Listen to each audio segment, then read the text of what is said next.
Good evening, everyone. It's a pleasure to be here. It's a pleasure to welcome you to Porto PianoFest. Thank you for joining us. I would like to thank Òscar Colomina Bosch for being here. It's a pleasure to introduce him. He's a long-standing member of our artist faculty, and it really is a privilege to have him at Porto PianoFest. As an introduction, Dr. Òscar Colomina Bosch is currently the Dean of Music at the Escuela Superior de Música Reina Sofía in Madrid, Spain. He's the former Director of Music of the Yehudi Menuhin School in the UK, as well as a former Professor of Orchestration at the Royal Academy of Music. Òscar is also a composer and a conductor with a distinguished career. He's guest lectured at Royal Conservatoire of the Hague in Holland, the School for Young Talent, and is part of the teaching faculty at the Akoesticum Talent Programme in Holland and our own Porto PianoFest. His studies were completed at the Guildhall School of Music and Drama and the Royal Academy of Music in London with Malcolm Singer, Simon Bainbridge in composition, and Alan Hazeldine in conducting. As a composer, his recent commission from the Yehudi Menuhin's International Violin Competition, Spiegel for Solo Violin, was described by American composer John Adams as a small masterpiece of both musical and dramatic imagination. Impressed by the piece, John Adams programmed Spiegel in the Los Angeles Philharmonic Green Umbrella series, inviting Òscar to attend the American premiere in the Walt Disney Concert Hall in Los Angeles. We will have the opportunity to listen to that piece a little later and to discuss. As a conductor, Òscar was also invited to conduct great orchestras such as the Orquesta de Valencia, and was recently invited to conduct the youth orchestras of the Bogota Philharmonic Orchestra in Colombia, amongst many others, in international festivals and major concert halls. So without further ado, it's a pleasure to welcome you, Òscar Colomina Bosch. Thank you very much. It's a pleasure to be here with you, Nuno, and a pleasure to be part of the Porto PianoFest family and to share what we do and how we do music and how we teach with all our viewers, and also, you know, our own experiences and so on. So it's a great pleasure to be here. Thank you. Of course. So let's start by talking a little bit briefly about your beginnings in music. How did you start writing? Was that your first passion? How did everything start? Well, actually, I started not writing music as such. I actually started writing words. I wasn't quite sure I was going to pursue music as a career, and so I decided quite late that that's what I was going to do. Probably when I was about 18. And really, I think the passion for writing words, and that was something that then led to actually my interest in composition. But at that time, I was mainly a violin player. I was very much into being a performer, and I pursued that. I was in the Spanish National Youth Orchestra, and so on. And through that, I discovered many more aspects about music and music making and performing, and how pieces are put together. You know, the experience of being inside an orchestra as a living organism and living through a piece of music like a Mahler symphony from inside it was an incredible experience, and it really sort of fed my interest and my imagination as to, you know, there's a lot more in music to be learned and a lot more to be explored. So it was after that actually I decided to come to London to study music there, to pursue further studies. So I did there another degree in composition. Once I had finished my violin degree in Valencia, I moved on and I studied composition at the Guildhall School of Music and Drama with Malcolm Singer.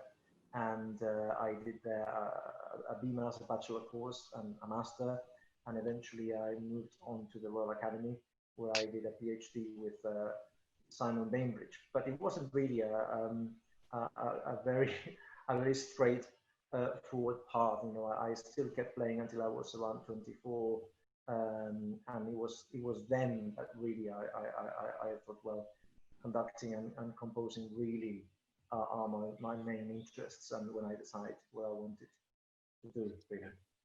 Excellent. So that transition from performing, from writing, not music, from writing words, and then the violin became your focus through composition.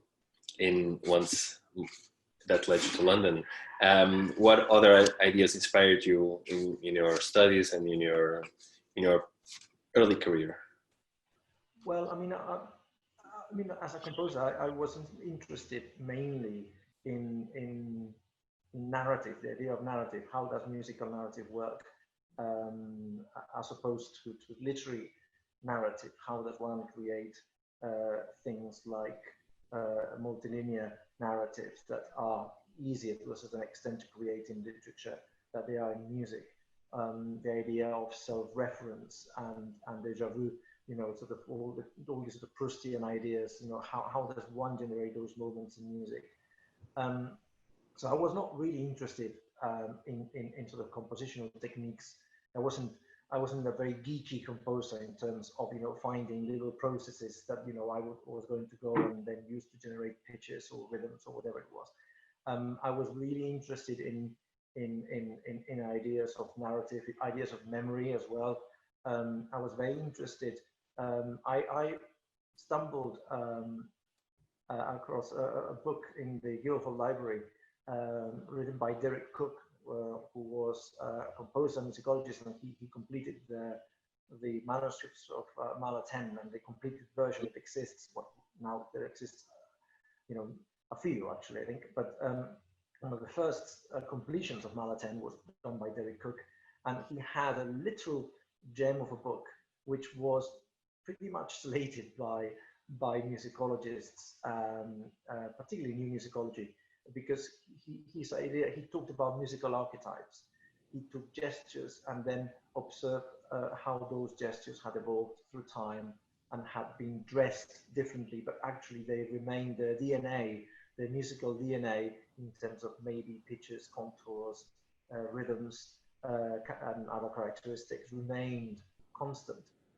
And that was something. Bringing those memories of those gestures, of those exactly, into the foreground. That's it, and how a new composer, you know, is in a way using those gestures from, you know, former times, and then transforming them and bringing them out to the public again under new clothes, but basically it's the same gesture. So all of this sort of was those ideas where the main sort of passions that sort of fed where I was going to go in terms of composition and my interests, you know, in terms of composers and so on, like Ligeti and Dutilleux, and then also outside of music interests like Jung, for instance. So all of those things suddenly became very important avenues for me to explore and to then sort of put together as a composer and exploring my music.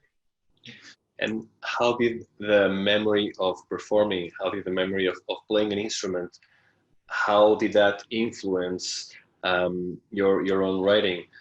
Your recent piece, your recent success is the piece Spiegel that you wrote in 2016. And that's a piece for solo violin, right? Which is pretty much based on your own experience as a violinist, if I'm. Yes, that's true. I mean, it was a weird situation in that I was commissioned. I was very lucky to be commissioned by the Yehudi International Violin Competition and the Britain Peers Foundation to write this piece for the finals in London in 2016. And in a way, it was the anniversary of the competition. It was in fact Yehudi's centenary. That was being celebrated. So the competition wanted to bring back to the center of that competition year the figure of Yehudi and his life. So it was interesting for me because he wrote his autobiography is actually titled Unfinished Journey. he very much believed that, you know, life is a journey of search and transformation, which is not a novel idea. But in a way, sort of, I wanted to reflect through the piece on Yehudi's idea of what life is, but also at the same time, I found myself as just to respond to your question, I found myself also drawing from my own experience of what violin playing means, and particularly solo violin. You know, when one is sort of alone with the instrument without any other accompanying music surrounding him. So it was very interesting for me, because then I used in that piece many things that were dear to me, and part of the ideas that we've been talking about before, you know, things like the idea of instruments having a memory of themselves. So certain gestures, if you replicate, you know, going back to the Derek Cook little book called The Language of Music, you know, there's certain gestures that trigger memories of pieces that are from the past, and you can, you know, the instruments, I believe, have got that sort of, that sense of cultural memory within them. You know, there's certain things that immediately will trigger in one emotional responses and memories of other music. So that was something very, very important for me to actually bring, and my own experience, but to also to bring to that piece and to the narrative of the piece. The other thing that also interested me was to make very obvious to the audience the idea of physical motion through the performing space as a sort of, you know, as a relation between the journey in the external space and then the internal journey of that the music and the performer is going through. And is that journey at all influenced by Menuhin's words or Menuhin's ideas? Well, I mean, the idea of that, in a way, is that you know, there were certain pieces that Yehudi was very you know, very attached to, and that had been very important to him. So I thought that I should take, you know, for instance, you know, the Elgar concerto, which he recorded with Elgar in London. That was a very, very, very important moment in his life. So I took the 4-note motif of the opening, or for instance, you know, another very powerful figure in his life was Bartók. So I also took some ideas from the fugue, you know, of the sonata for solo violin, or for instance, Enescu, who was his great teacher, you know, his third violin sonata. You know, I also stole small gestures from there that then are sort of, you know, interspersed in the piece, and even, you know, Kreisler's cadenza to the Beethoven violin concerto, which he played with Furtwängler in you know, in Germany when he was a boy. So, you know, all of those things are sort of put into the piece, and you know, the idea of the journey being something that almost forces you to look at yourself and your own change made me think of the idea of the journey as a mirror, and Spiegel is the Yiddish for mirror. So in a way, the piece is a mirror that actually shows who you are and what you've become through the journey, and makes you realize who, you know, what your real nature is by actually going about, you know, like Robert Louis Stevenson. There's a wonderful little quote that says that, you know, it's not really where one is going, you know, it's the real affair of the thing is to actually to move. And I think that is through motion that you know, that's like a mirror that actually shows you who you really are. So all those things are sort of put together in the piece, and I wrote it with great deal of love because of what, you know, the figure of obviously of Menuhin meant to me. And at that time I'd been, you know, working at his school for 10 years, and but also as you sort of implied before, you know, there was a great deal of myself as a violinist that sort of was on my memory of what it's physically to play the instrument, to actually and go through the, you know, those pieces of the repertoire. So there was so many ideas, so many layers, and so much to absorb. I would suggest, I'm going to suggest that we listen to the piece so that we can actually see it in action. So Òscar Colomina, Spiegel for solo violin.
We just listened to Yesong Sophie Lee at the finals of the International Menuhin Violin Competition in London at the Royal Academy.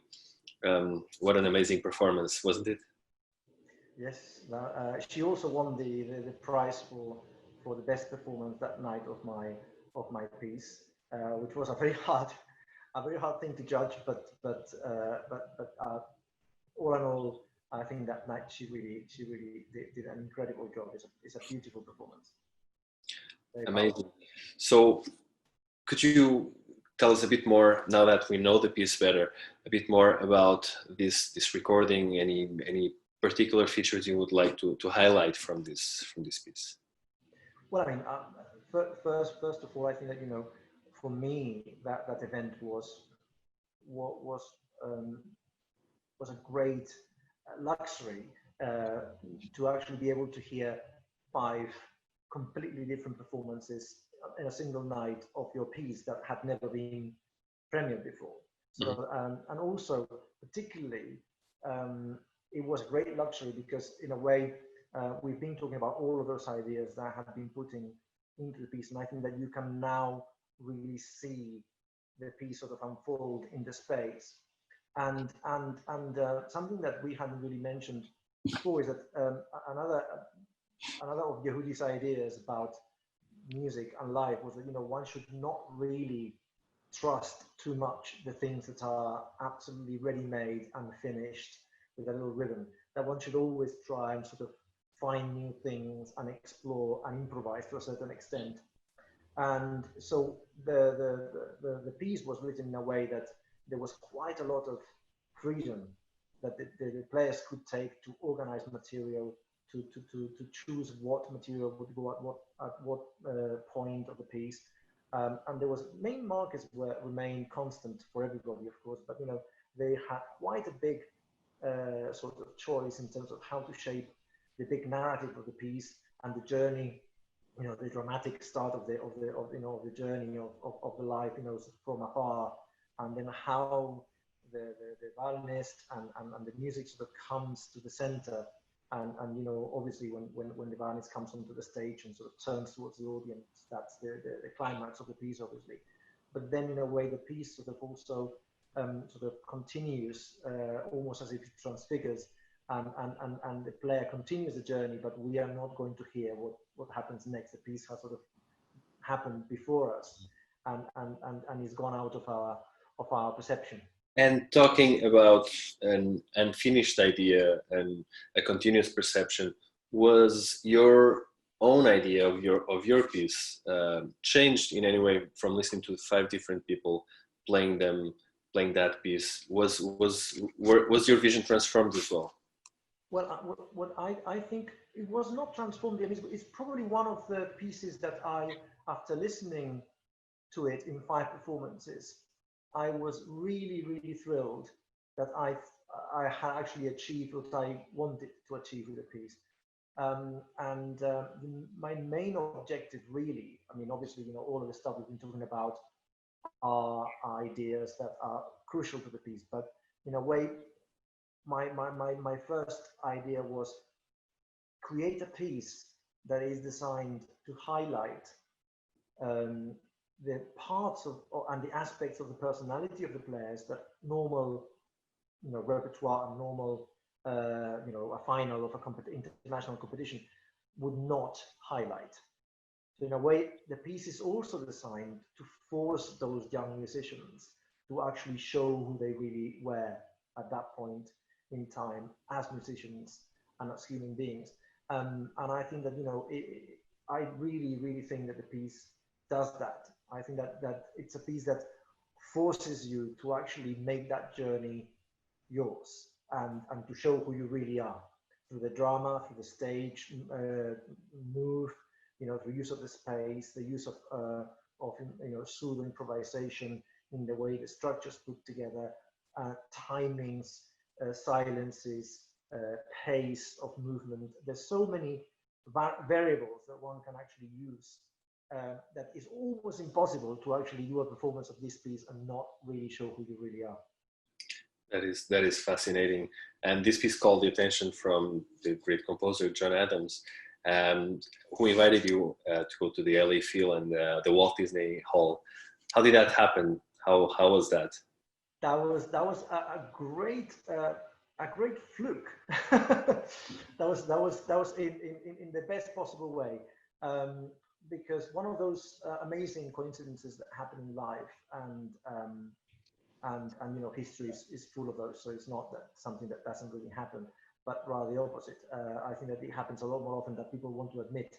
But in this case, it was really a question of luck that there was this wonderful violin studio in Seattle, and called the Coleman Studio. And Simon James is one of the main teachers there, and Simon is the concertmeister in the Seattle Symphony. So Simon was preparing 2 or 3 of his students to actually come to London to be in the finals of the Yehudi competition. So what happened to them was that, you know, they received this very strange piece that was made of all these little fragments with quite a long sort of text and instructions as to how to go about performing it. And I think that, you know, they were probably quite confused by the whole thing. So I think he used the chance that came upon them when John Adams was conducting a tour with Leila Josefovich of his own violin concerto Scheherazade 2, and so they were rehearsing with the Seattle Symphony. And Simon went up to John Adams and said, "Look, John, you know, we are preparing these young musicians to go to this international competition. This is a new piece.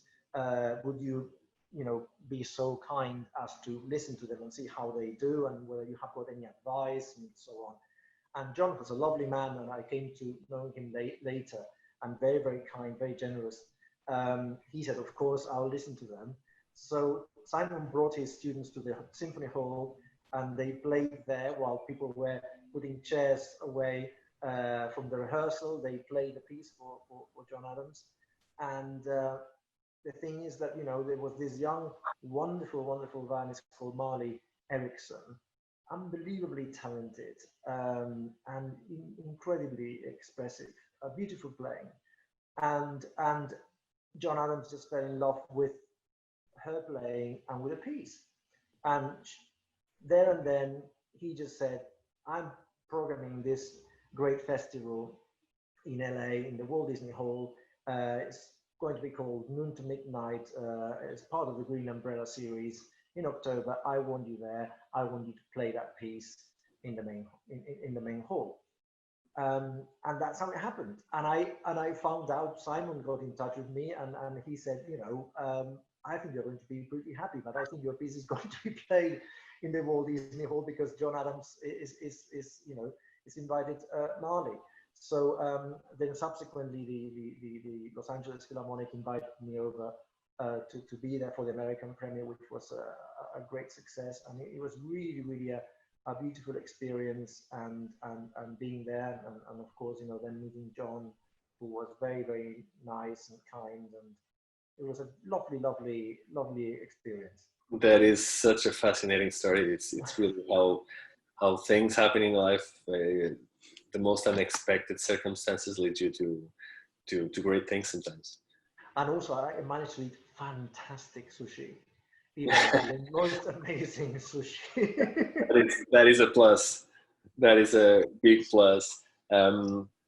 So we were talking about your composition, but there's another side of you, another very active side of you, which is conducting, performing, but mostly through conducting.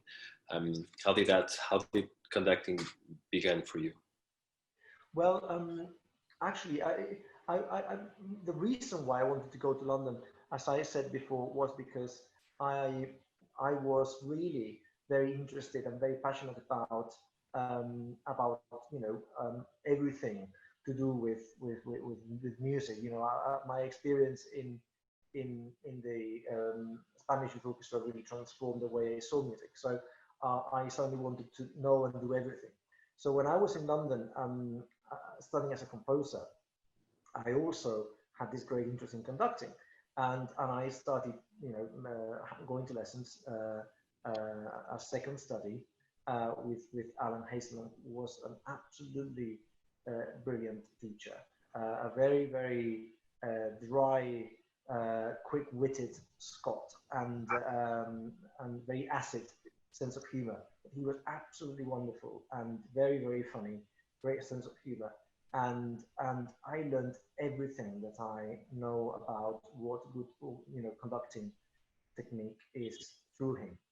And pearls of wisdom, little nuggets of information, and little sayings that are still with me every day, and that I still tell my students in lessons sometimes, or I will repeat to myself in rehearsals.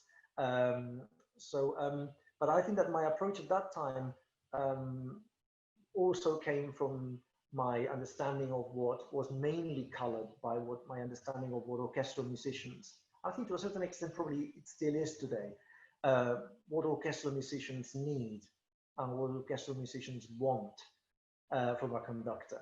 And I think that probably at the time made me at the same time a bit more difficult as a student, because I had been sat, I was 24, 25, 26. I had been sat in orchestras for quite a long time, working professionally and with pretty decent conductors, like Andras Ligeti and Giulini and Escuela. So I sort of knew what a good, and Gianandrea and Noseda. I knew what a good stick technique. You had all the experience so exactly, yeah.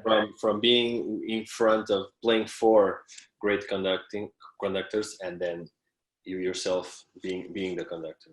Yeah, so I think that made me both a better student, but at the same time also probably quite a lot more difficult student to have too. And it's always those contacts with great teachers that influences and that take us in different directions. But it must have been somewhat hard to combine that, the performing, the composing, conducting. How did you bring all together? I think the great thing that for me of those years, what I really remember with great affection was that the Guildhall was actually a very relaxed, unorthodox place. So you could, if you were clever enough, you could almost do what you wanted with the program, and actually almost sort of tailor-made, to your interests. And I managed to do that. In a way, at the same time, I was beginning to realize that my real passion and what I could do, and I really enjoyed doing, in a way, even more than performing, was to compose and to conduct, because in a way I was starting to see conducting like almost an extension of my violin performance up to that point. Not, it's a different instrument, but it was the same thing. And in a way, the experience of the constant study, not just of compositional techniques, but also of repertoire, 20th century repertoire, different analytical tools, and so on.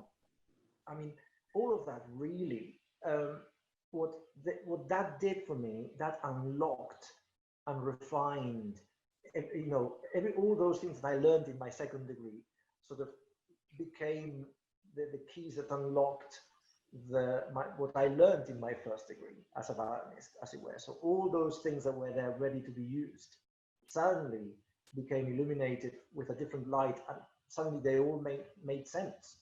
The key to unlock the next doors. Yes, but in a way there were doors that I already had, but I had never access to. So it's almost like having a house and then finding out that there's a lovely living room that you never actually bothered to open the room to, and you always were perfectly able to. You had the house all along, but it's just that you never had the insight to actually sort of to do it. Things that up to that point people used to sort of credit me with like very good intuition, or you have got good taste, things like that I just thought were good intuition or good taste. Those things, at that point suddenly everything became in focus, came into focus, and I could see that there were reasons why I was in an unconscious and natural way aiming towards certain things and not others, you know. So yes, I had very good intuition, but there was a very good reason why that intuition was good and not bad. Exactly. The challenge with good intuition and even good taste, but mostly intuition, is to make it intentional and not a byproduct of chance. Exactly, absolutely. It's bringing it consistently to the forefront. Absolutely. So I mean, in a way, for me, what happened at that point really is that for all of those things just bubbling away like boiling water, what happened is that in a way everything made sense and came together. So I started to see musical gesture and imagine musical gesture and color and pace to a completely different level of subtlety and depth. And it was very, very interesting because it was both detail but also long range vision. It was also small but also the the actual small sort of like a matter of bar or 2 bars gesture, and then also the narrative of the piece. So and also the colors, everything suddenly became a lot more rich and a lot more well defined, and it was really a great moment. And I don't think I think I'm more conscious now, ironically, of what was actually happening, of what process I was going through, than I was at the time. If you probably had asked me at the time, and we were together in the Guildhall around the same years, so we coincided more than twice having a coffee in the lakeside, you would probably have asked me these questions. I would probably have had no idea what was going on. It was just happening. It was probably not the moment to analyze it, but just to let it happen. Also, coffee was very good, so that would be a different conversation. A different conversation there. Talking about this conducting, the conducting and the subtlety and the great gestures. There's a piece that comes to mind, which is your recording of Von Williams' piece. Tell us a little bit more about that piece. Well, I've chosen that piece just to show a little bit of it, just the beginning, the first few minutes, because at the same time that all of those ideas about musical gesture were beginning to sort of gel together and almost sort of become incredibly sort of detailed and rich. I was incredibly lucky that at that time, we all were happy, I think, at the Guildhall, that Colin Davis was actually quite involved with coming once or twice every year, doing a little project with the orchestra, coming to do a read through every so often. And I still to this day think that Colin had, in his sort of later years, maybe not when he was in his 30s and 40s, but later on, he developed the most stunning, fluid, and expressive baton technique that I've seen in anybody. And it was indeed an event whenever he came to the Guildhall, and it was always an experience to see him conduct so close and or coach some quartets. I remember seeing him. Yes, I was there as well. Yes. And it was always a big experience, something that made an impression to see him conduct, and the drop and his gestures, the intensity. Absolutely. No, it was really inspirational and also fascinating. I remember I used to miss huge number of lessons and just go and sit and watch him conduct. I was terribly shy, and I think I spoke to him about a couple of times, but I would just spend hours watching his technique and linking at that time, the musical gesture was happening in the music, and seeing how subtle his choice of movements was, as to how to draw something. And I remember that everybody in the orchestra used to say that and in the public for that matter, that the moment Colin turned up, the whole orchestra sounded completely different. And the string section, I mean, it was so noticeable. I mean, the string section sounded about 3 times louder. Not louder as in sort of volume, but sort of in depth, density of harmonics, in quality of sound. It was just, it turned from a sort of like a breath of sort of weak air to like a torrent of water. So it was absolutely wonderful. And it was that sort of thing that really, coupled with all the technical stuff that I had learned from Alan Hazeldine, watching Colin conduct, and together with all those ideas about gesture that I was developing, I began to develop my own language of how to use my body to communicate those gestures to the orchestra. And this piece, the Thales Fantasia by Vaughan Williams, it's iconic in that it's one of the iconic pieces for in the string repertoire. But in this case, I would just like to share with everybody those first minutes to see the great joy of a string section, you know, when the baton technique and the gesture of the language, the corporal, you know, the physical, you know, body language of the conductor really accompanies what the physical action of the the result instrument matches. is, therefore communicating, you know, unconsciously a huge amount of information that normally would take hours to, you know, to get across in words. But if you sort of can use your body in that way, it becomes a lot easier, a lot more intuitive, and the result live is rather impressive. And all the credit to the youngsters in the orchestra. We can talk about that. From the Yehudi Menuhin School Orchestra, very high level youth orchestra, ages 15 to 19, around that. That's right, yeah. Where you were, the school is 8 to 19, but the orchestra ranges from 14, 15 up to 19. Yeah. Where you were the music director and worked with them intensely on this project, and the result was this amazing recording which we'll listen. So Òscar Colomina Bosch conducts the Yehudi Menuhin Orchestra on Vaughan Williams.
Wow, what a great experience to listen to that and to actually be able to see the gesture, the music, and see young people playing at such high level. It's very, very impressive. I mean, it's a wonderful orchestra to play with. I wouldn't say to conduct, but to play with as a conductor. I mean, it's for all the orchestras that I might have worked with, and I've worked with a few. I think that, you know, it was such a, you know, in such a different experience to be able to work for such a long time on specific pieces of the repertoire. You could really share every detail with the players. You could really get them to buy the idea, to make it theirs, and then bring it to performance like that, which is absolutely phenomenal, and still be free in performance. For me, it's been one of the most satisfying experiences as a conductor has been to work with the Yehudi School Orchestra. No doubt, absolutely no doubt. I mean, generally, I think that youth orchestras tend to respond more to the sort of personality that I am, which is, you know, I really work on the small detail. I think probably professional orchestras it's almost like being tasked with painting the Sixtine Chapel. You know, you have got the Sixtine Chapel, which is this amazing building and this incredible space, but that's what it is. And you've got to basically, with quite big brushes, sort of manage to paint a great scene in that space. And I think I'm not quite a big brush sort of conductor. I care about the detail and the small scale things a lot more, and you can really get that level of definition and nitty-gritty with youth orchestras, because they really are incredibly enthusiastic.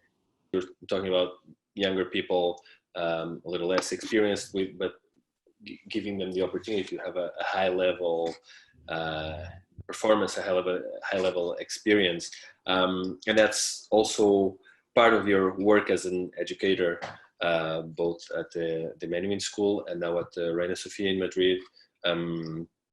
Tell us a little bit more about your educational work, what you do. Well, I was, again, while all these things were happening, and I was trying to do a bit of everything in my life, this also came along, the opportunity to work at the Yehudi School in 2006. There I had as a mentor Malcolm Singh, who was then the director of music, you know, obviously I had studied with him, so I knew him very well, and he had himself studied with Boulanger and Ligeti.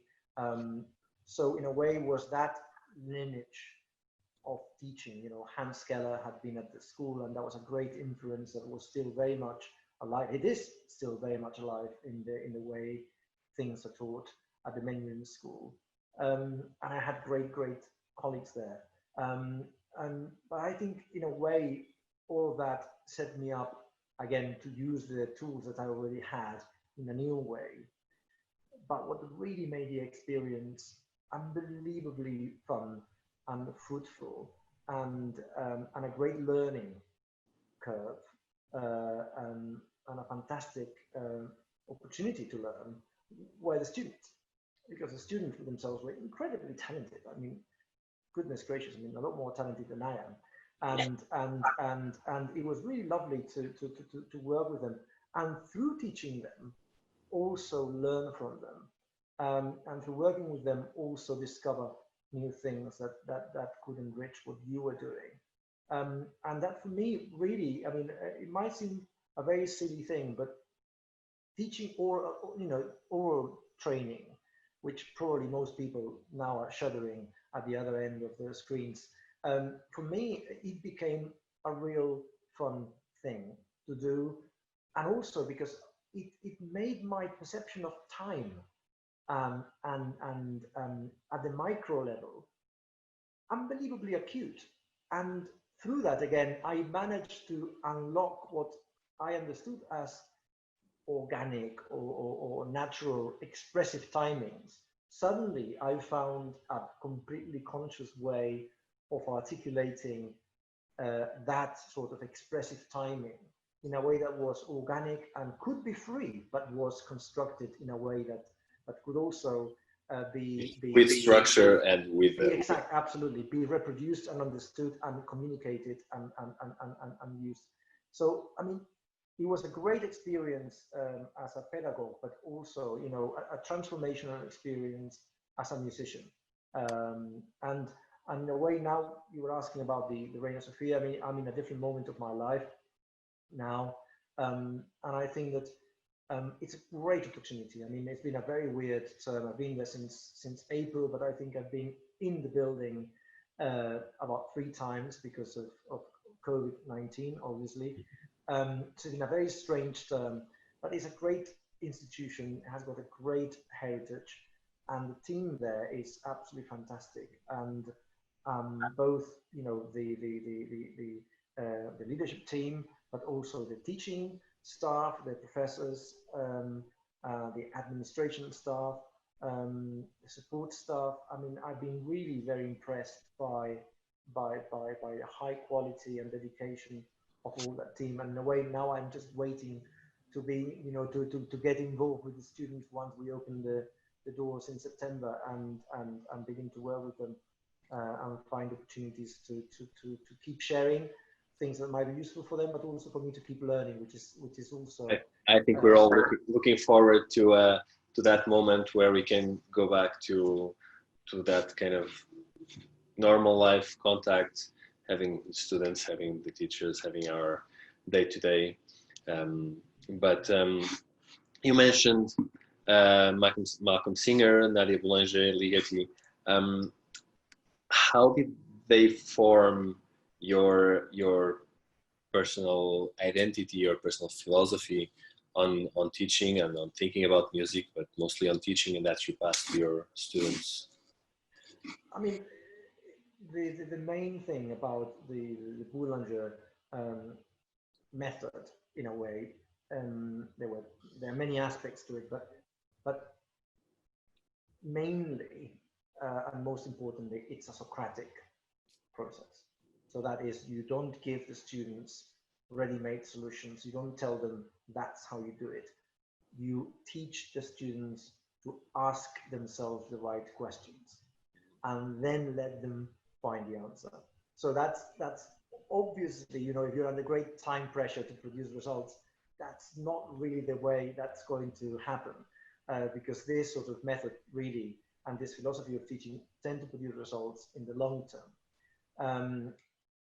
But I really believe in its profound transformational effect. I mean, through all of that, I also became very interested in Jung, in Carl Gustav Jung, and his sort of theory of sort of depth psychology, and in a way, you know, learning music it is like depth psychology in that, you know, as I was saying earlier this evening, it's about making stuff conscious. You sort of do things, but actually is when you own them properly and consciously, that then you can actually use them freely because you can make choices on them. And I think exactly. Otherwise, you're based on that instinct, on the good ear, but that produces the inconsistent results. It's a fruit of the inspiration of the moment, and it can happen or not. And it's absolutely, yeah. And also, and it's funny because these things are sort of they are pumped up, as it were, you know. And it's very easy to fall into the trap of thinking that, you know, or mistaking inspiration and sort of instinct and sort of putting all your bets on that, because actually, you know, that might be completely placed in the wrong place in the long run. And I think that sometimes there is a danger that certain type of students might sort of think that, you know, everything they can rely forever in their instincts, and that will make up for everything else. And that's really not it will not take them certainly much further down the line that they are at that point.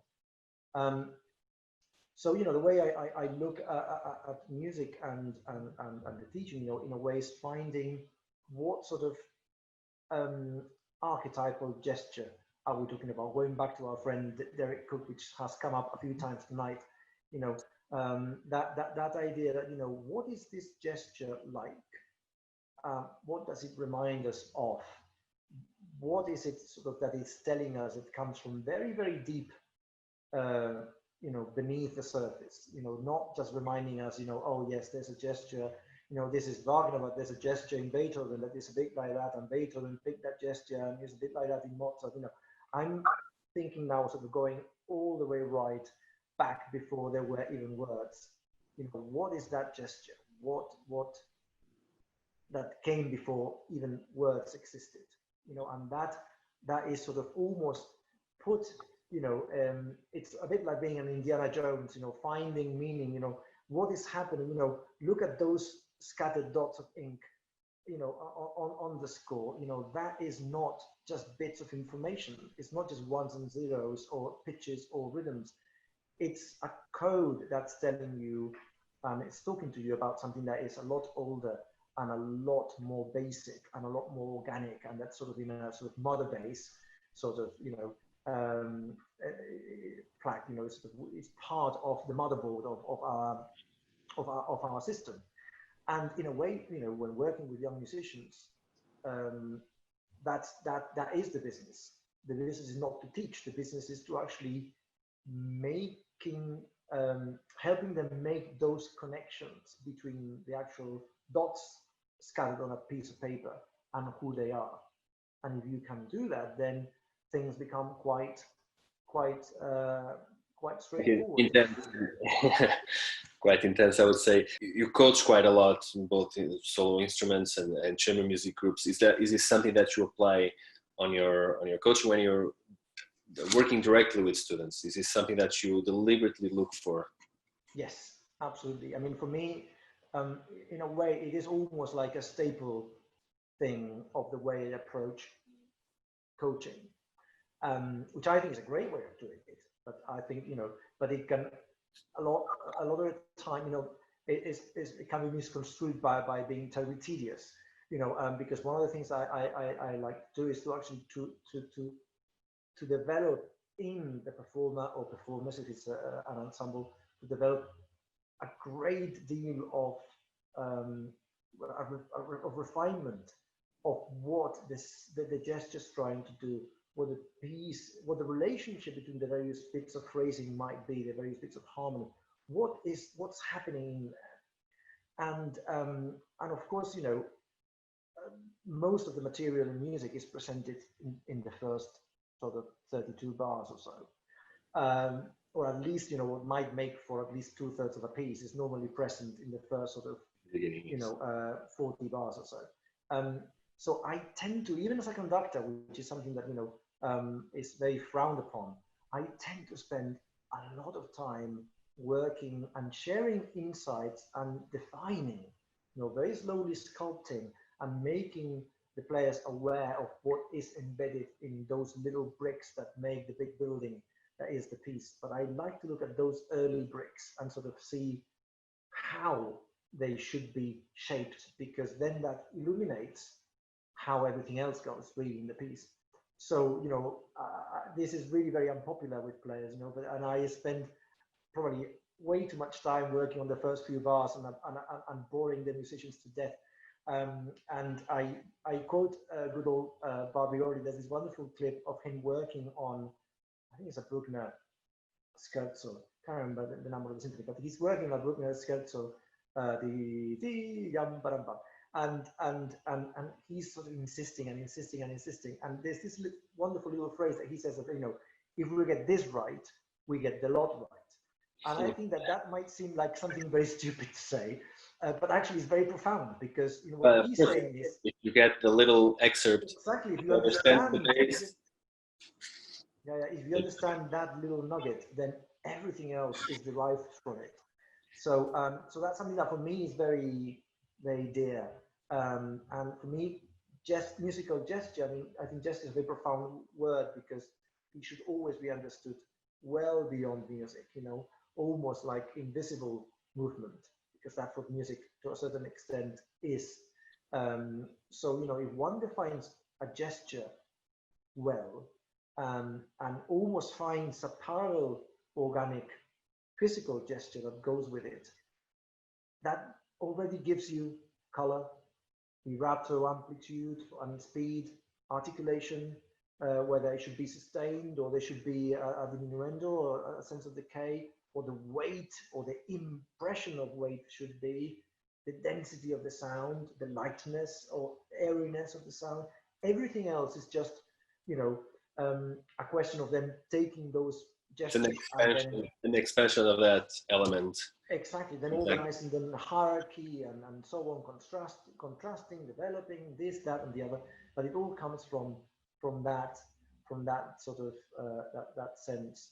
So in a way, you know, I think that, as you can see, I couldn't really coach just talking about that's how you shift and use this type of bow here.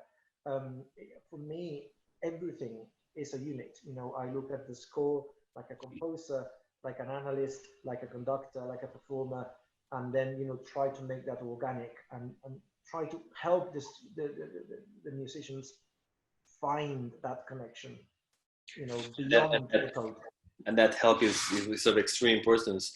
For instance, at Porto PianoFest, where we have a world-class artist faculty with great pianists and great teachers, great pedagogues, pianists, all of them, working with students to help them play, perform the piece, learn the piece, help them technically as well. And then we have your contribution, which for me it's crucial, and it's something that we do it with a lot of joy, having your vision on this, imparting your vision on these students.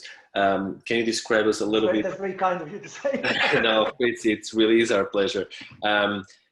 What exactly do you do at Porto PianoFest, and how can a composer, a conductor, help pianists, not at the piano? I am focusing on the actual music, on the score, on what it means, or what it should sound like, on how it's put together. So in a way, I'm not focusing on technique. I'm not focusing on one could say, the great difficulties that everybody faces as an instrumentalist, to actually not just hear something, but to then be able to do it. And a lot of what happens in instrumental pedagogy has to do with the how to do it. In effect, that's that is a huge part. And I think that, you know, probably for the students, for the PianoFest and other places where I coach, is that, you know, it's quite liberating, I think, and inspirational can be, to actually for a bit actually not be focusing on the physical way of achieving a sound result, but just work on the ideas of what is that you're actually trying to do, what is that gesture that you're trying to portray, you know, because I think that in a way, once they stop being so concerned about fingers and wrists and shoulders, they actually listen. They listen more and they listen better. And what can happen is that through finding an organic understanding of the musical gesture and not being terribly concerned at that moment with the fingers, the wrists, and the shoulders, they might actually find a way of doing them as well. So it might actually unlock some of the physical difficulties and some of the physical problems, because in a way, for a moment, you are not focused on them, but you are sort of gone to the opposite side, you know, to the hidden side of the moon, and you're working on the stuff that you're normally not focused 100%. And sometimes when you are not looking at something, it comes right, and that can be, I think, also a fun thing to to discover that, you know, I might be sort of using an image or a way of, you know, not being a pianist myself and not knowing absolutely anything about piano. And then suddenly someone will say to me, that makes it so much easier. And I'm just thinking, you know, I couldn't know, because by becoming more intentional about your musical intentions, your technique adapts if you have a clear mental image of what you want to do. But sometimes I think what also happens is that because we are so consciously trying to do what we've been told we have to do, sometimes there is a blockage in the movement. And I think that if one is focused purely in the sound that imagines and purely in the experience of the sound that's coming out of the keyboard, sometimes that blockage can be dissolved. And I think that that's one of the precious things that, you know, can happen in one of the sessions. But obviously, most of the work is to do with really helping them understand how the music is put together, helping them decode those dots on the page into gestures that are actually, a lot of the time, a lot more simple than they look on paper. Exactly, and that's one of the highlights of the festival for me as a director of Porto. It's my privilege. It's to have those different, to enable those kinds of different experiences to our young pianists, very advanced, most of them, very talented, very advanced, who come there for advice by our great artist faculty.